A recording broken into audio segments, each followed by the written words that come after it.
What's up, beautiful soul family, nature family? In today's video, I'm gonna hold a satsang which basically is a gathering of truth, or a gathering of the seeking of truth. Basically a meditation, but more than sitting here and breathing. And please feel free to connect your breath when I'm speaking and relax. Just do whatever relaxes you. Today I really wanted to I wanted to show my expression of what true enlightenment is, or true spiritual life, when you are one with Source, when you are Source, however you want to look at it. What Jesus was saying, I and the Father are one. That's a quote from the Bible. And in that, the truth is really no matter how much you meditate, how much pranayama you do, how much you meditate every day, how much you connect with yourself, the goal, or whatever you want to call the remembrance of who you are, the self-inquiry, is just about being all loving, being Christ-like, being Christ. And you can take any of the avatars of God and say being like Shiva, being like Krishna, being like Christ, whatever you want to call it. We're all a unique expression of that. But in consciousness, we're all one being. In the source that created us is just one consciousness. And that is finding your true self, finding Christ, finding home, finding heaven, finding the kingdom of God within us, which is the heart. And it is also the silence, because silence can't be contaminated. You can't put a concept on the silence. You can't put time and space on something that's the source of all time and space, but also completely beyond it.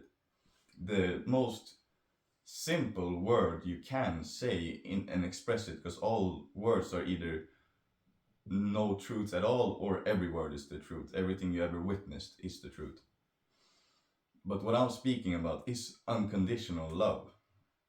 And that was all the true prophets was just, they were one with Source, they were one with love, they were one with the heart. They could feel that God lives in the heart of all beings. And you can take that even further, but God lives in the heart of all beings is from Bhagavad Gita, it's from so many books. They're saying it in different words in the Bible too. And if you really sit down and you listen to the words I say here now and just feel, don't listen to the exact words and try to understand what I'm saying, just feel the presence in your heart, and the presence that's expressing itself through me right now for you. And that's just love. I'm only here to serve love. I'm only here to love you. Being Christ-like is loving everybody no matter what. We have forgotten our true nature. And our true nature is all loving. Our true nature is unconditional love. And when you find yourself, you can put the whole world on your back, because everyone is you. So if you have found yourself, then you love yourself completely. And this can be also, you can look at this in a selfish way first, because maybe first you want to be peaceful all the time. That's a me. I want to be peaceful all the time. I want to always have my peace. And that's like a motivation for finding inner peace, or a motivation for finding God.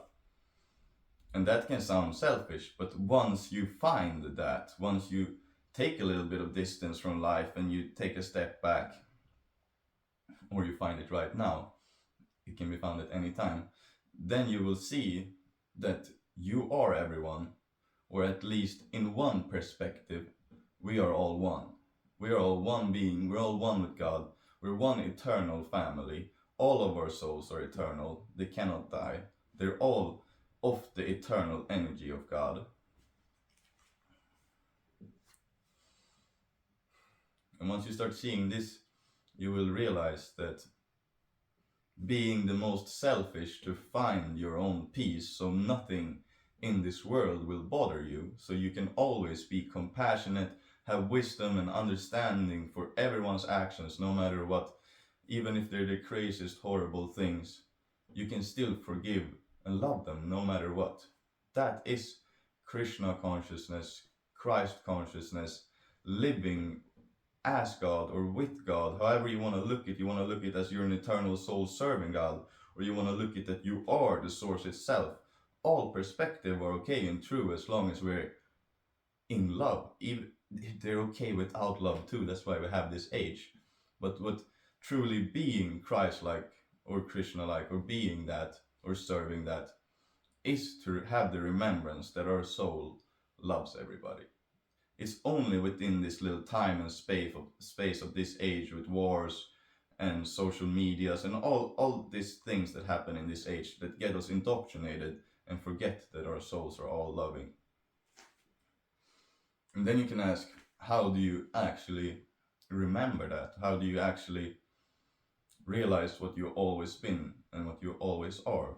And then the first step that every teaching around the whole world for self-realization is, except meditation and breathing, is to use discernment to tell what you are not, to tell what impermanently you have grabbed as your identity, which is, for example, I am always sad. And if you were in your soul, it would just be I am. And if you were sad, you would just be sad. And you don't need to have an identity of that's you in the mind. You would just be fully involved in that feeling. And the way to get that is to realize that you are always that. And when you look at your mind, just stay and look at what's looking. Don't even look at what's looking. Just take your attention, because the only thing making you not see that you are source, that we are one, that we are love itself incarnate, is that your attention is on the impermanent thoughts, the things that come and go. I am like this, and then the next day you're sad, and then the next day you're in whatever. You're constantly switching what you are and grabbing a new identity of things that come and go. But if you just for a moment don't fight that if it shows up, don't grab it, don't say it's you, even if the mind says it's you just leave the mind alone. And you see what remains. You see what's always there when things come and go. What's there, if you watch long enough, there will be a point where it goes silent, poof. And it's not a place you can reach with a thought. You cannot do an action, an effort to reach the silence. You are always in the silence. The silence is always there. The thoughts, you just built up an identity that thinks the answer is in the noise and not in the silence. So then the attention is constantly on the impermanent thoughts. If you just sit down for 1 second, not even 1 second, if you just sit down earnestly, like with your full dedication of wanting to find out, and you take all your attention, and you leave the mind completely alone, you leave the thoughts completely alone, and you just focus on what's seeing the thoughts, what's the source of the thoughts. And when you find the source, which is basically drawing your external mind into awareness, or in other words, drawing your mind into your heart and connecting and making yin and yang one,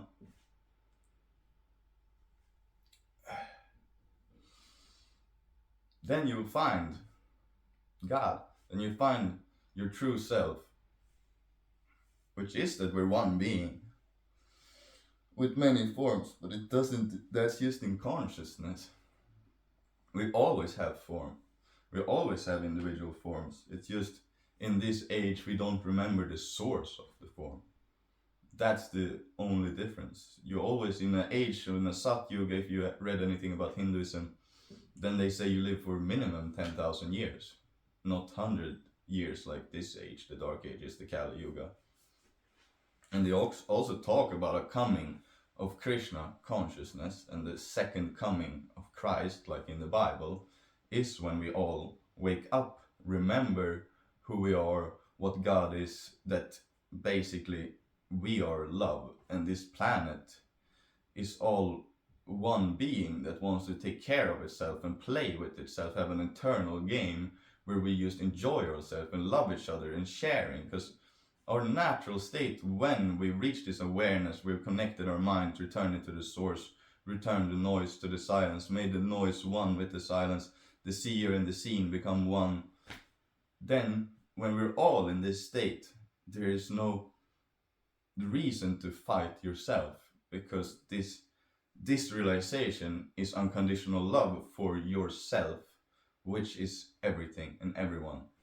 And also, when coming to this realization, you will see that your consciousness, your soul, your Atman, your heart, is prior to the whole world. So you first, the witness, and then that creates everything. So then you would realize you're eternal. There's nothing to stress about. Even if this world looks like hell, the source of it all, the singular point is unconditional love.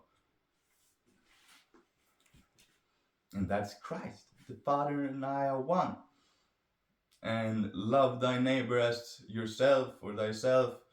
Tell the truth. Even love your enemies. And like, even if someone hurt you, don't put them out of your heart. I don't remember the exact words. But there's only teachings of loving your enemies, loving your neighbor as yourself, telling the truth. It's just love. It's just about spiritual enlightenment, is being a compassionate and loving and understanding person. Not even person, just being. Your existence itself in its natural state, when the mind isn't chasing, it's not trying, it's got nowhere to be, nowhere to go, nothing to do. Your mind is in its natural state. You're just relaxed, even if it's completely silent, if thoughts are coming, it doesn't matter. You are you. You are relaxed in your own existence, no matter the time or space or the place. It's just nice to be you, because finally you found the happiness that you were seeking wasn't in the thoughts, it wasn't in the world, it wasn't in things you can take, it was in the seer. It was in you the whole time. You were the thing you were looking for. And suffering was looking for the external things and grabbing them and being like, oh, this makes me happy for a while. But eternal happiness is the kingdom of God within, in the heart, that everybody has access to every moment. Psychedelics help, breathing help, yoga helps. But what helps the most is to just choose to love yourself and everyone, which is the same thing, no matter what they do. And it doesn't matter, you never get angry, you never get this. It's just, no matter what happens, it's okay. And no matter if you get angry, you gotta love yourself for that. You gotta forgive yourself for that. And the more you do all those things, then you will be less and less angry. Because it's not about becoming perfect all of a sudden. It's putting our attention on what we want to see in life. And what would be the optimal? Of course, the optimal would be we're all loving, we're all sharing, because sharing is caring. When you share, it makes yourself happy, because people are rich in the world and just have all the money. That are not sharing it with their close ones all the time. They're probably not that happy, because truth is, our natural state is loving and sharing. It's like it makes you feel good to share what you have with another. That's Christ. That's heaven. That's our natural being when we aren't in the matrix of time. But, and let's just go, there's been so many Christs, more than just Jesus Christ. There's Ramana Maharshi, and that's just one that was full-blown Christ mode, just all loving, everyone is him.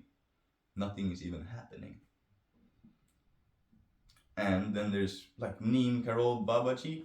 His only teachings was like, meditate like Christ. Meditate on what would Christ do. Meditate on Christ's love. And if you do that with true wanting to find out, and how did Christ feel towards the world, and if you sit down in a meditation, you meditate on all, you meditate on Christ, you meditate on true divine love, unconditional love, you will feel it. And like Neem Karol Babaji, he's dead now, but it was like Ram Das Guru, if anyone knows Ram Das. And his only teachings was love everyone, tell the truth, and serve everyone, and remember God. Because that's how it is in heaven. That's the kingdom of God. Those are the keys to our natural state of our soul when we're in our soul. When we're not in our ego, time and space personality, when we're in our eternal self, which also is God. And you can look at it as that you're an eternal servant or God, or you are God incarnate. It's a play of consciousness between formless and form being one thing. So it's like, it's a free for all. If you got love, look at it however the fuck you want. The only thing that matters in this existence is how much love you can give. Because giving is receiving. We're just not seeing it completely. It's the law of karma, it's the law of balance, whatever it's the law of cause and effect. Since everyone is you, and it's all one, so when you're giving something to someone, you're actually giving it to yourself. If you're freely sharing with all the loved ones in your life or whatever moment, then things will be freely shared with you. Maybe not every single person in the world, but the exact perfect moment where you receive what you give. You always get what you give. It's a fucking 8, like this. And when we all remember this, it's just abundance, abundance, abundance, abundance, abundance, abundance, abundance. But it's abundance enough to just feel what we are.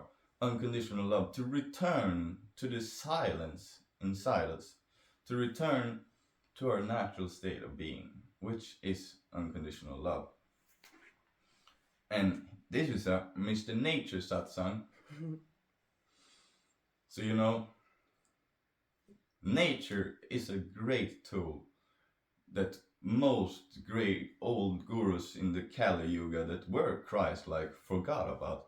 If you meditate on Christ and then you take some psychedelics at the same time, you're gonna feel Christ much faster. It's not gonna take 3 years for you to sit and meditate and then maybe it clicks one day. Pop, 5 tabs. Amen, hallelujah. Christ, please show me your love. And boom!